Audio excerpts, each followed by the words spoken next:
সফলতা, খ্যাতি, অর্থ সবকিছুর চূড়ায় দাঁড়িয়েও মানুষ কতটা অসহায় মৃত্যুর কাছে।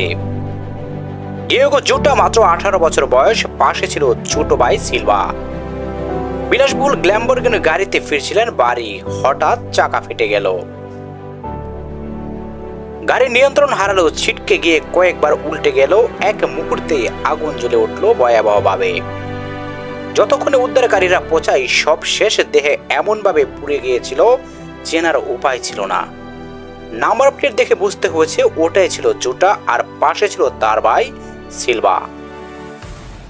কালো জার মার্কেট ভ্যালু ছিল 40 মিলিয়ন ইউরো, অর্থাৎ বাংলাদেশের টাকায় প্রায় 575 কোটি টাকা। আজ একটি ছাইবম্ব হয়ে যাওয়া গাড়ির ভেতর নিশ্চুপ নিঃস্ব নিথর।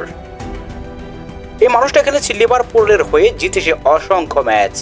ক্রিশ্চিয়ানো রোনালদোর পাশে দাঁড়িয়ে গিয়েছে জাতীয় সঙ্গীত। মাত্র কদিন আগে বিয়ে করেছে প্রিয় মানুষটিকে। সব ছিল, সবই ছিল, কিন্তু জীবন যে এতটা অস্থায়ী কে জানতো।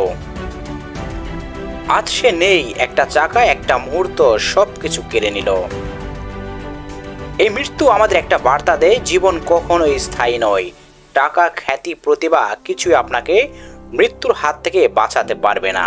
তাই যতদিন বেঁচে আছি ভালোবাসুন, ক্ষমা করুন, কৃতজ্ঞ থাকুন, কারণ মৃত্যু কোনো বয়স দেখে আসে না।